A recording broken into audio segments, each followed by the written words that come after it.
y conversatorio Cómo obtener resultados, a cargo de nuestra moderadora María del Pilar Duque.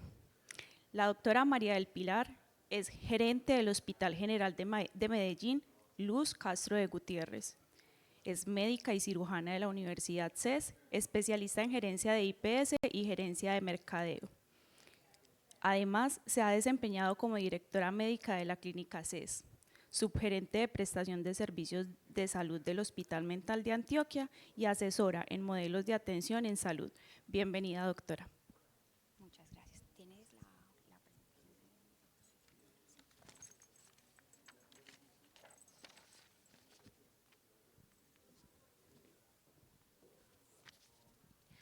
Buenas tardes a todos. Para mí es un honor compartir con el doctor Bert. El doctor es médico de la clínica, director médico de la clínica alemana de Santiago de la clínica alemana de Santiago desde el 2018. Está liderando actualmente la institución como gerente general. Y en todo ese periodo se ha consolidado como una clínica con un liderazgo como principal prestador privado de Chile. Doctor, muchísimas gracias y bienvenido. Abrimos este espacio de conocimiento y de apertura a todo este tema de cómo obtener resultados en una institución. Muy buenas tardes a todos. Intentaré no ser muy aburrido. A esta hora ya la energía baja. Para avanzar, quiero ejemplificar cómo desde las certificaciones, qué influencia tienen en las organizaciones y si desde ahí uno puede avanzar o no en mejorar, sabiendo que es un tema obviamente limitado. Y para eso, como soy médico, lo quiero transformar en términos médicos. Las certificaciones son estroma o son parénquima, son andamio o son edificio, son bicicleta o son rueditas. Clínica Alemana, para hacerme más predecible, la quiero presentar muy brevemente, es una institución antigua, tiene ya más de 100 años, por tanto ha pasado por muchísimas formas distintas de organización. Un paciente con cáncer de colon en 1905 probablemente tiene los mismos problemas que un paciente con cáncer de colon en el año 2025, sin embargo lo que hacemos es absolutamente distinto. La clínica en estos casi 120 años ha crecido mucho, es un árbol hoy día grande y frondoso, y eso es el fruto del trabajo de muchísimas generaciones. Hoy día somos una institución de un poco más de 400 camas, hacemos prácticamente todas las especialidades de la medicina, nos catalogamos como un hospital complejo, con alrededor de 1 millón de consultas médicas, 200.000 consultas de urgencia, 40.000 cirugías, etc. Pero eso solo son números. Tenemos hoy día varias acreditaciones, no me quiero centrar en aquello, solo decir que cada una de estas certificaciones nos ha obligado a cambiar. En la primera, con Joint Commission en el año 2009, íbamos muy seguros. Vinieron a hacernos un mock survey. Pensábamos que íbamos a puntuar muy bien y nos fue muy mal. Tuvimos que trabajar mucho y cambiar intensamente. En esto quiero centrarme en algunos hitos que nos han cambiado como institución. Uno, se me cayó un número ahí, en el 91, 92, nos comenzamos a estructurar pensando que el parénquima, la célula que da la función del órgano, es lo más importante y por tanto centrémonos en tener muy buenos médicos, muy buenas enfermeras, muy buenos kinesiólogos y busquemos que tengan las mejores condiciones para desarrollarse bien y los estructuramos en distintos departamentos clínicos. nos cambió profundamente. Nos hizo cambiar de un hotel que tenía sus hoteles en caricatura, sus médicos afuera, hacia un hospital donde el cliente ya no es el médico, sino es el paciente. Otro cambio profundo fue en el 2002 aliarnos con una facultad de medicina que antes no teníamos. Nos cambió profundamente. Y en el 2009 obtuvimos nuestra primera certificación con Joint Commission y el mismo año nació la acreditación nacional en Chile. Fuimos el primer hospital en. Obviamente cada una de estas certificaciones con un checklist inicial nos obligó a escribir muchas formas, a ponernos de acuerdo en formar equipos de trabajo, pero no necesariamente cambió los hilos que teníamos y que probablemente seguimos teniendo en muchas formas en nuestras áreas de trabajo. Pero incorporó los ciclos de mejora como una herramienta que nos empezó a hacer sentido y que nos fue cambiando. Y empezamos también no solamente a mirar la excelencia académica en otros centros, que ya desde los médicos lo teníamos armado con múltiples alianzas con otras instituciones, sino empezar a mirar hacia afuera a otras instituciones que gestionan, trabajan, se organizan alrededor de salud. Y empezamos también a mirar Latinoamérica. Antes mirábamos solo Europa, Estados Unidos y no Latinoamérica. Formamos una alianza con otros hospitales, entre ellos la Santa Fe acá en Colombia, el Austral en Argentina, el Einstein en Brasil, a intercambiar experiencias, a aprender. El IHI fue también una fuente de inspiración muy potente, el Advisory Board, y las conversaciones con otras clínicas privadas en Chile y con hospitales públicos, en comparar, conversar, coordinar. Y eso nos fue cambiando nuestra forma, nuestra cultura de trabajo. Sin duda, la pandemia, el 2020, nos modificó profundamente, aceleró una cantidad de procesos que no sospechábamos. No somos la misma institución pre- y post-pandemia. ¿Y en qué estamos ahora? Tratando de incorporar el valor que entregamos en los pacientes, en nuestra forma de organización, en nuestra forma, ojalá también incluso de financiarnos, de poner la clínica en sintonía con salud basada en valor.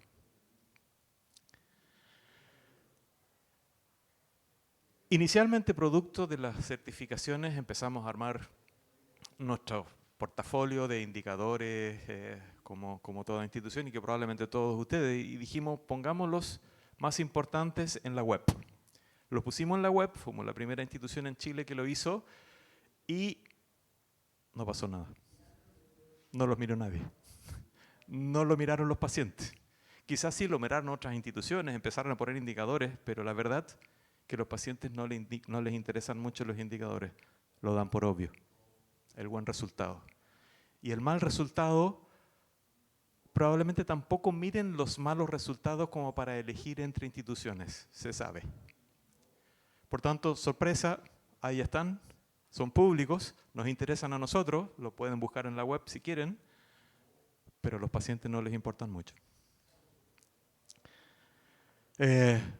Hay buenos indicadores como resultados de ECMO o de infecciones asociadas a atención en salud, pero también hay cosas que andan mal. Nuestra tasa de incidencia de lesiones ha ido subiendo, quizás le echamos la culpa que los pacientes son más complejos, pero quizás somos nosotros que en nuestros procesos no estamos tan bien, ¿no?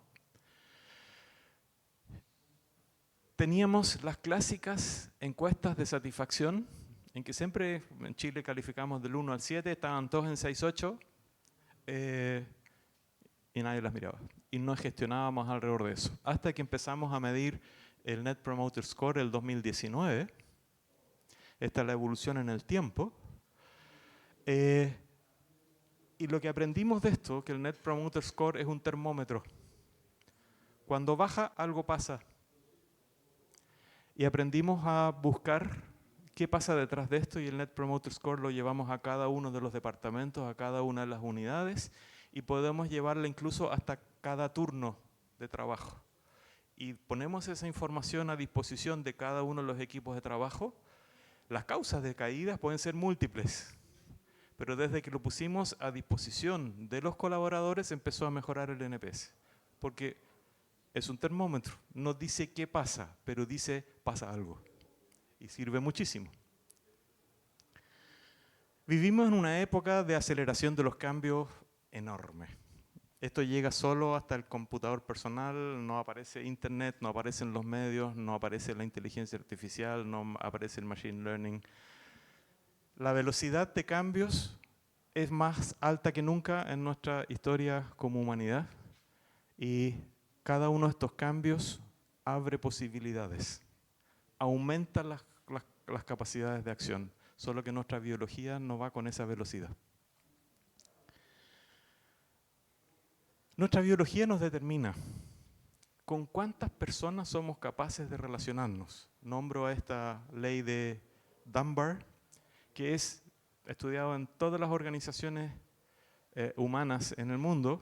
Conocemos bien a un núcleo de 5 o 6 personas, nuestra familia, nuestros amigos más estrechos, sabemos cómo reaccionan, conocemos sus olores, conocemos sus genios, sabemos qué pasa cuando levantan una ceja. No necesitamos hablar para saber qué pasa. Después hay un grupo de unos 15, 20 personas que conocemos muy bien. Sabemos lo que hacen, qué les interesa, conocemos los nombres de dónde viven, etc. Y después ya está nuestro clan, la familia más grande. Y por ahí, por las 150 personas, que es el tamaño de la tribu, más allá de eso, los hemos visto, quizás le conocemos el nombre, sabemos que trabajamos en la misma organización, pero nuestras organizaciones son grandes. Clínica Alemana tiene, si sumo a todas las personas que están con contrato, sin contrato alrededor, deben ser alrededor de 8.000 personas. No los conozco, no sé quiénes son, no sé cómo reaccionan, cómo nos organizamos, cómo nos comunicamos. Y hemos debido de cambiar esto y modificar nuestra organización, y ya voy para allá. Y en paralelo, no solo cambian las organizaciones, sino cambia el entorno. La medicina no es la misma hoy día que hace 5 años atrás, y no va a ser la misma en 5 años más. Cambió el ejercicio de la medicina del individual al colectivo.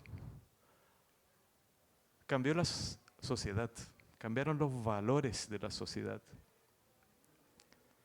Cambia la tecnología. Cuando hablo de la tecnología médica. Hoy día existen los CAR-T-cells, existen los cambios genéticos, existen los monoclonales, etcétera, etcétera, cosa que hace 10 años nada de eso estaba presente. Y existe el cambio de las regulaciones. Como sociedades nos hemos ido complejizando, las regulaciones aparecen, tenemos una maraña de regulaciones que nos obligan a adaptarnos.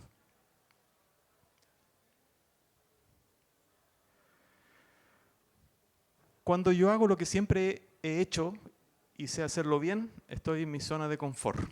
Por ejemplo, yo antes de manejar caminaba o andaba en micro, como decimos en Chile, en bus.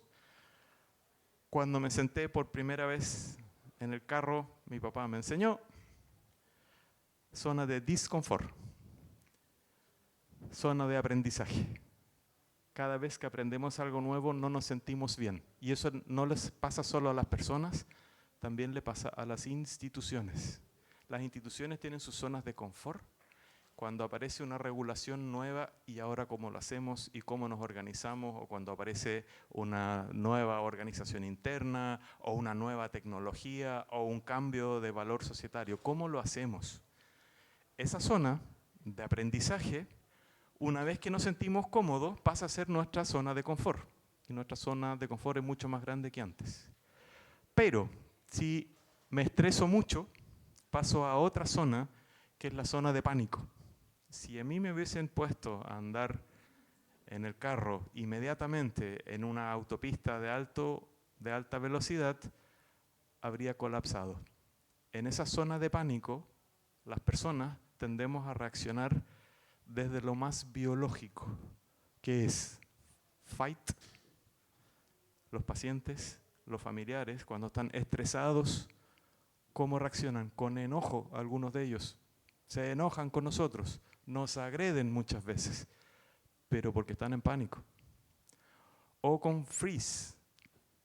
¿Y ahora qué hago? No me muevo. O con la mía, flight, me arranco.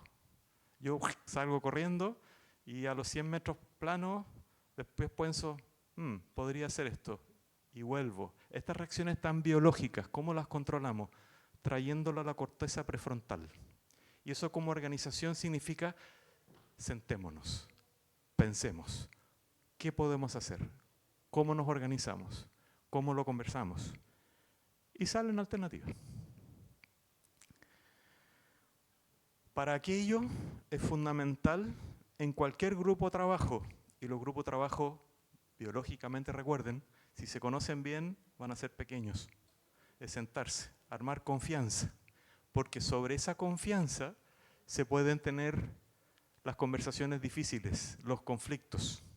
Si no hay confianza, los conflictos se evaden y no se conversan.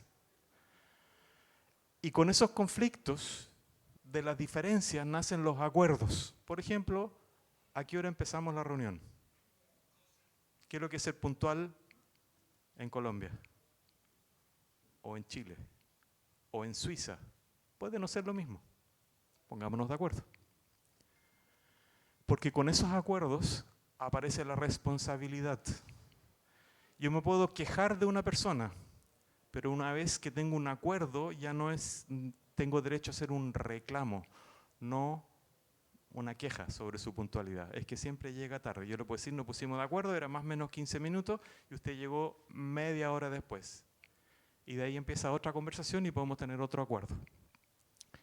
Y con eso aparecen los resultados. Por tanto, básico y esencial para cualquier equipo de trabajo y organización es armar confianza para poder enfrentar los conflictos. Para construir confianza, hacerse predecible desde dónde estoy conversando, qué me está pasando.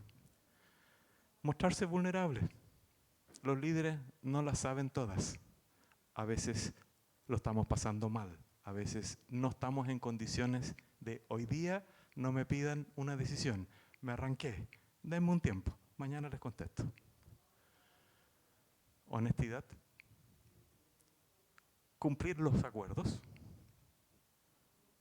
Ser competente en lo que estoy haciendo. Yo trabajaba en UCI pediátrica y hoy día no podría trabajar en unidad de cuidado intensivo porque mi último turno lo hice hace como 20 años atrás. Ya no soy competente. Por tanto, aunque tengo el título, no me voy a meter a una UCI pediátrica a trabajar como uciólogo. Tendría que reentrenarme. Y involucrarse. Y de ahí viene la accountability, hacerme cargo. Y finalmente, hacer cocina. ¿Qué se hace en la cocina? Se conversa de la vida, no solamente de los problemas o cómo se enfrentan. Dese también dentro de las organizaciones espacio para hacer cocina.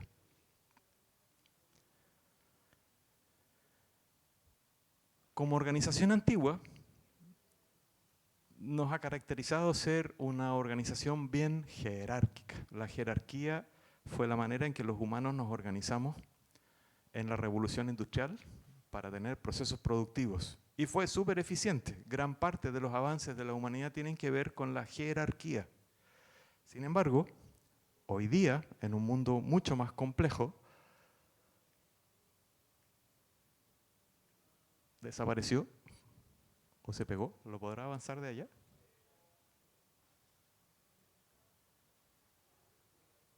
Hoy día queremos organizarnos como red, e idealmente sin silos. Y la verdad que eso es muy difícil en organizaciones muy grandes. Por tanto, quizás la respuesta de transición hasta que veamos cómo esto funciona es la próxima, por favor. Si es que avanzo. Se pegó. Y otra más. Es una mezcla entre jerarquía, preservar todo lo bueno que tiene para poder tomar las decisiones y quebrar silos con redes y empezar a conversar con las personas. El cambio cultural es no solamente necesario, sino que es permanente. Y el cambio cultural ocurre aunque nosotros no querramos. Por tanto, la tarea es cómo lo dirigimos y hacia dónde lo orientamos como un vector. Y solo es posible tomando acuerdos. Nuevas dificultades, nuevos acuerdos. Así, las certificaciones, nosotros incorporamos los ciclos mejora que antes no los teníamos, hoy día son más complejos de lo que teníamos antes. Los vemos como oportunidades de aprendizaje, no quiero entrar en mucho detalle en esto. Parece que estoy muy lejos. La próxima, por favor. Aprendimos que era necesario reportar los eventos adversos y ustedes ven que hoy día reportamos muchísimos más que antes. ¿Ocurren hoy día más que antes? No, creo que hoy día sabemos más que antes. Probablemente ocurrían con la misma frecuencia. Los near miss son los que más han subido, los eventos adversos nos han subido. Los eventos centinela con resultado de muerte o con daño permanente no han subido. Por tanto, probablemente sabemos mucho más de lo que nos funciona mal de lo que sabíamos antes. La próxima, por favor. Un ejemplo, por ejemplo, tuvimos el año 23 muchos eventos centinela en los quirófanos, trabajamos intensamente calidad con los grupos médicos de enfermería, anestesistas, proveedores, etc. Y logramos bajar de 13 a 4 el 2024. Nos celebramos, dijimos, bien, estamos al otro lado. ¿Y qué pasó el 25? Tuvimos otra vez altos. Probablemente no hemos logrado trabajar los procesos de tal manera que estén dentro de la responsabilidad de cada uno. Es decir, probablemente no tomamos bien los acuerdos para que esto se mantenga sostenible en el tiempo. Aprendimos que no basta o que los errores, si uno los castiga, no desaparecen los errores, se ocultan los errores y no se ven. Y estuvimos trabajando harto tiempo hasta que aprendimos que para la evaluación de los eventos centinela y adverso, aprender qué es lo que es intencionalidad, qué es lo que es problema de salud de la persona, qué es lo que es evaluación de buenas prácticas y cuál es la excusabilidad o no del error. Y aprendimos que, por ejemplo, nuestros eventos adversos, la gran mayoría es por falla de los sistemas de los procesos. Unos pocos falta de juicio y uno solo por imprudencia. Por tanto, las acciones que nacen de esto obviamente son muy distintas. Aprendimos también, la próxima, que poner los eventos adversos severos y discutirlos en público, que nos daba mucho miedo, no es tan terrible. Y hoy día, lo más importante es hacemos varias reuniones al año para abierto a cualquier colaborador de la clínica, presencial o en forma telemática, y los equipos que han sufrido los errores analizan qué sucedió, presentan sus resultados y qué es lo que hemos aprendido como organización de aquellos a todo el equipo. Inicialmente asistían 15 personas, hoy día más de 250, 300 personas en cada una de estas. Resultado, le teníamos mucho miedo. Muchísimo mayor compromiso, muchísimo mayor conciencia, mucho mayor reporte de errores. Próxima. ¿Qué estoy haciendo? Algo quizás no tiene pila, ¿no? Ahí sí. ¿Qué hice mal? Ok. En el centro, perfecto. Aprendimos también que las personas que colaboran son tremendamente importantes. Medíamos satisfacción clima laboral, por ejemplo, lo hacíamos cada 3 años, hoy día, después cada 2 años, hoy día lo hacemos todos los años. Resultado, podemos trabajar mejor y ustedes ven en esta pequeña tabla cómo viene mejorando el clima. Una de las maneras de medir resultados. Ahí sí. Nos fuimos complejizando. Hoy día la dirección de calidad tiene que participar en muchísimos más comités. Por ejemplo, apareció un comité de huella ambiental, proyectos nuevos, riesgos preconstructivos, comités de riesgos psicosociales que antes no los teníamos metidos como un tema de calidad.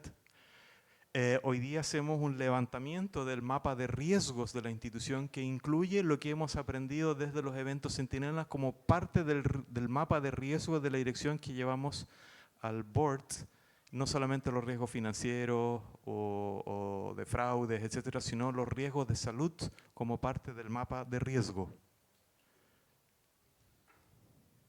Ahí sí.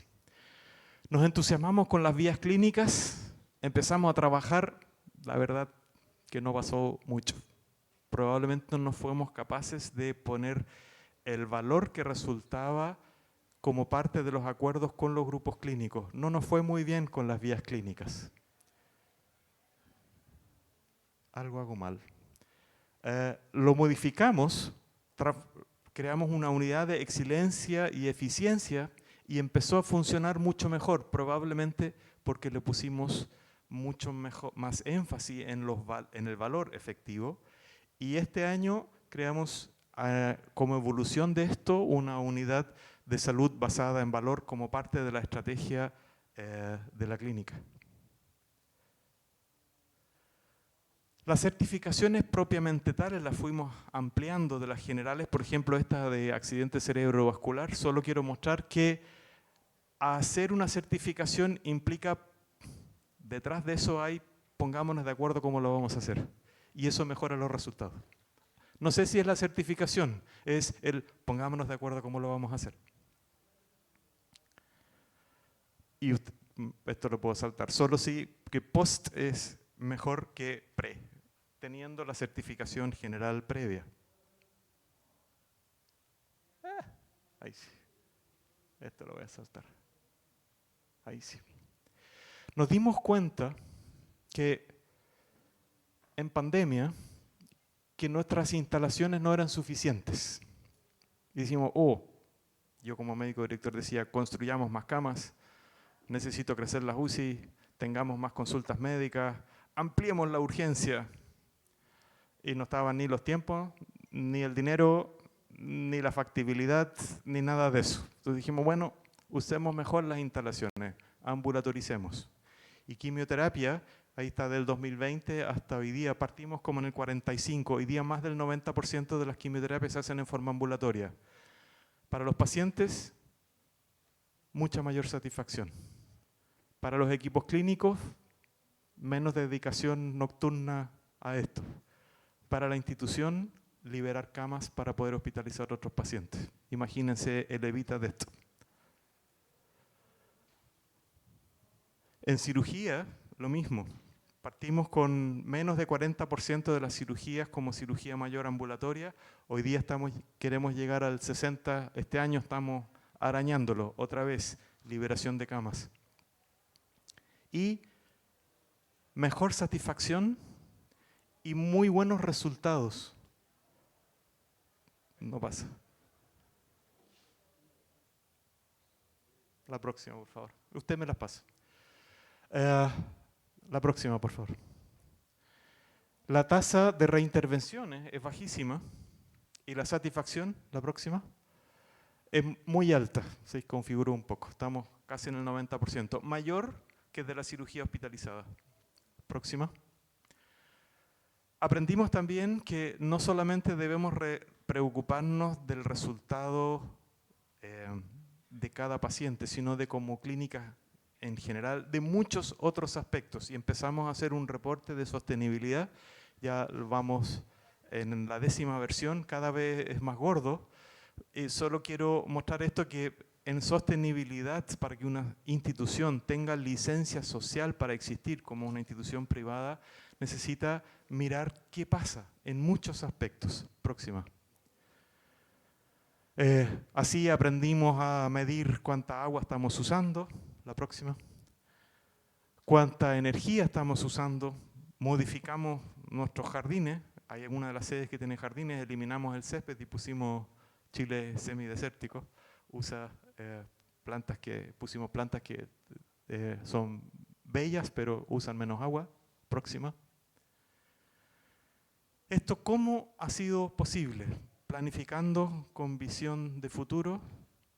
Ustedes ven que no hablé ni de propósito, ni de valores, ni de misión. Probablemente es muy parecida de todos de ustedes, pero teniendo claridad y sosteniéndola en el tiempo. ¿Y qué nos ha pasado con esto?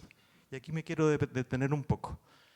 En la línea de más arriba está cuántas hemos crecido comparando pre-pandemia. Hacemos un 68% más de consultas físicas, de laboratorio, un 50% más de imágenes, un 30% más de consultas y de cirugías, un 15% más de urgencia, habiendo inaugurado una segunda urgencia, solo un 15% más, en parte porque hemos liberado espacio en las consultas y porque pusimos algunos procesos de teleurgencia para la consulta. No queremos que los pacientes con problemas menores lleguen a la consulta. Y en días camas crecimos un 5%. Por tanto, la eficiencia, hacer bien las cosas, es bien para el paciente, es bien para los grupos clínicos y es muy bien para la institución. Y a eso tenemos que buscar para tener buenos resultados. Win, win, win para todos. Cuando no es así, se desajusta el sistema. Próxima. Por tanto, tenemos que integrar nuevos paradigmas, la efectividad, la medicina basada en evidencia, la costo-efectividad, la calidad y seguridad y la eficiencia son círculos cada vez más amplios. Y a esto tenemos que agregar otra más, que es, próxima por favor, el valor. ¿Qué valor le genera esto a todas las personas o a todos los participantes del ciclo? Próxima. Por tanto, nos pusimos como objetivo estratégico medir valor. Próxima. Estamos partiendo con cardiología, con cirugía, con neurología y traumatología, con 4 líneas, en torno a condiciones clínicas. Y la próxima. E incorporar la mirada del paciente en la evaluación de su proceso. Estamos partiendo con los Patient Reported Outcome Measures. Los clásicos, los Clinical Reported Outcome Measures, los CROMs, son los clásicos que probablemente todos medimos. Los impulsores de los costos, las estancias, los reingresos hospitalarios, las visitas a urgencias, las necesidades de los pacientes, incorporarlos, no solamente con NPS, sino en el largo plazo. La próxima. Y eso lleva por sí solo a reconocimientos. No es que uno persiga los reconocimientos, esto se da cuando uno logra materializar estas mejoras. Próxima. Pero tenemos desafíos por delante y creo que nos tocan a todos. La transformación medioambiental, cambio climático, el cambio demográfico. Chile va a ser en pocos años más el país más viejo de Chile y donde menos de Latinoamérica y donde menos niños nacen. Y eso, como prestadores de salud, nos va a cambiar brutalmente. Y por último, la transformación tecnológica. Como ejemplo, la inteligencia artificial. ¿Cómo lo vamos a hacer? La próxima.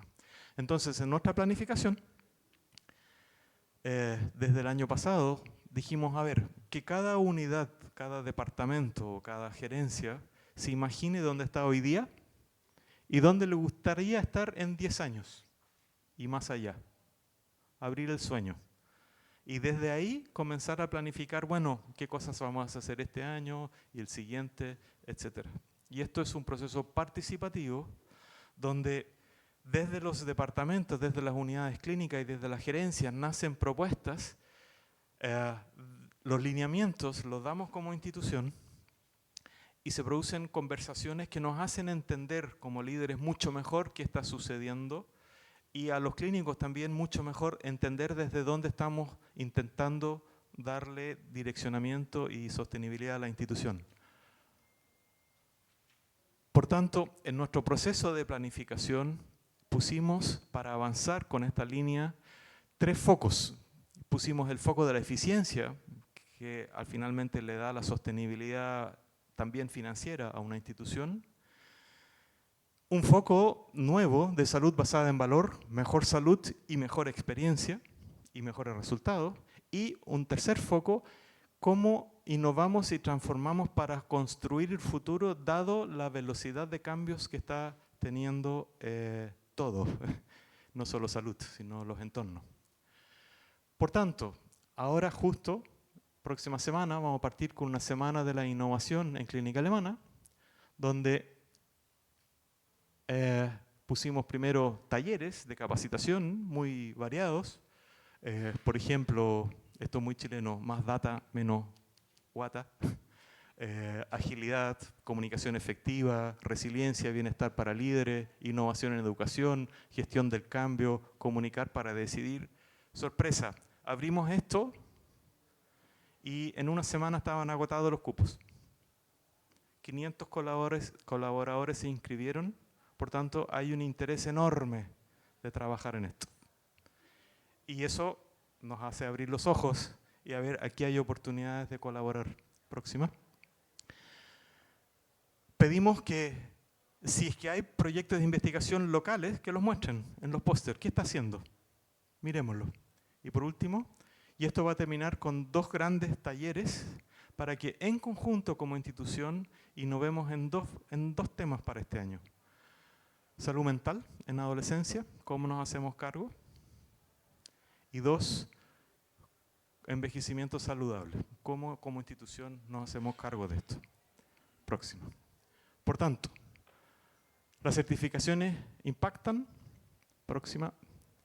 Sí. Estroma y parénquima hacen el órgano. Cuando yo estudié, pensábamos que el estroma era solo estructura. Hoy día sabemos que no, que se influyen mutuamente brutalmente. Hoy día hay teorías que el cáncer no nace de la célula oncológica, sino que el estroma que permite que esa célula se modifique. Por tanto, los órganos en su conjunto hacen un cuerpo y los cuerpos en su conjunto hacen las poblaciones. Muchas gracias.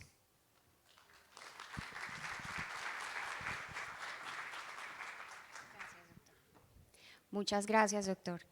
De mi parte, quiero hacer unas preguntas, todavía nos queda un espacio. Primero, doctor, preguntarle, cuéntenos cuáles han sido las estrategias que ha tenido su organización y cómo las ha implementado para asegurar un gobierno clínico, pasando de la planificación a la consecución de resultados. Como éramos una institución muy jerárquica, en la jerarquía la tentación es decir, hágase. Y uno espera que se haga. Y todos sabemos que eso no es verdad, ¿no? Por tanto, el liderazgo local en una institución cada vez más grande es cada vez más relevante. Y nos encontramos con los mismos problemas y dificultades que todo. Cómo identificar nuevos líderes. Y probablemente estos proyectos de innovación,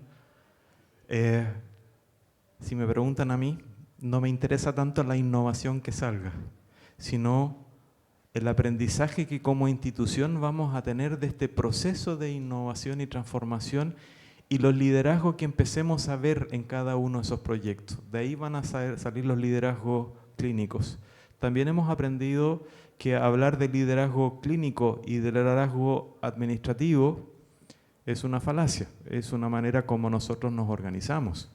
Pero los problemas no son nunca puramente administrativos o puramente clínicos, son siempre de los dos lados.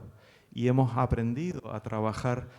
Los administrativos comienzan a entender el lenguaje de médico o clínico, estroma y parénquima, y los médicos empezamos a entender el lenguaje de los administrativos, porque ¿quién tiene razón? Ambos. Y la visión de ambos permite diagnosticar mejor la realidad. Muchas gracias.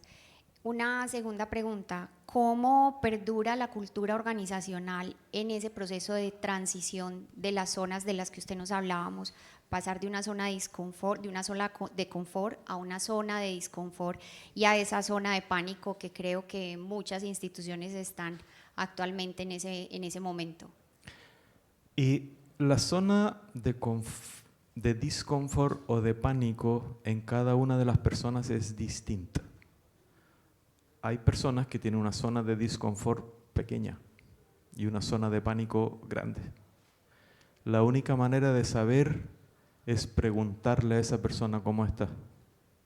Y como institución también, la escucha y entender cuánto uno puede tensionar a una institución o no, creo que eso es parte del arte del liderazgo, de no poner demasiadas tensiones para una organización si no está lista. Y lo segundo, entender que todas las tensiones de la sociedad pasan por la mitad del cuerpo de la institución, están todas presentes adentro. Muchas gracias, doctor. Y por último, una pregunta. ¿Cómo se manejan esos desenlaces no esperados desde la perspectiva del paciente, la familia y el equipo de salud? Quizás una de las cosas más dolorosas que uno ve como líder en una institución de salud es cuando las cosas andan mal. Y cuando digo mal, mal, con resultados de muerte, con resultados de daño profundo a personas. Hemos aprendido que la honestidad, decirles qué pasó, genera confianza con la institución, hacia los pacientes, pero también hacia adentro, de analizar y aprender de aquello.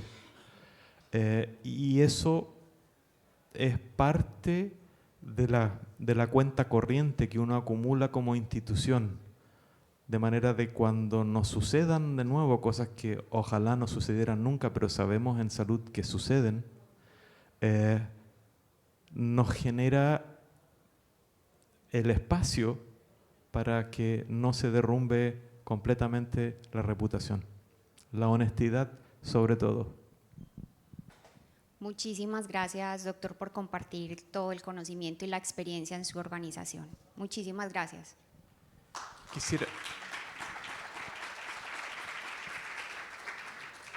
Me voy a permitir algo, y es que